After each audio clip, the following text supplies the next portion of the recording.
It launched again, real. Calvin, I can't understand how easy it is to launch. It's just Come in, M cars, you know, I don't know if you know about it, you know, pain in the backside, right? yeah. Oh, smelling in the car. Let's chat there. Let's.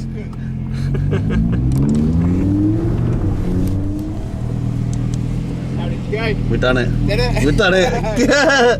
Right, so how did that go? We done very well there. I'm very happy with the run.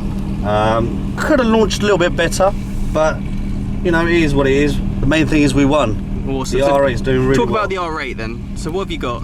So this is the R8 Performance Plus, 620 brake. Whole car is stock everything, other than the chameleon windscreen wrap, which gives me a little bit of extra boost. Other than that, it's the it's a Scary blue is the colour. So it's an individual paint job, and other than that, it's got the carbon ceramics, yeah, front and rear. We've got the carbon pack all inside here as well, and here. Yeah, and you were telling me that this is like your first supercar. You've always had BMWs. So I'm a thorough BMW fanboy. I've had all the BMWs. I'm absolutely love, but the R8 is a different animal. The way it delivers the power, obviously with the Quattro system, it helps so much. Other than that, I mean, quite happy with it really.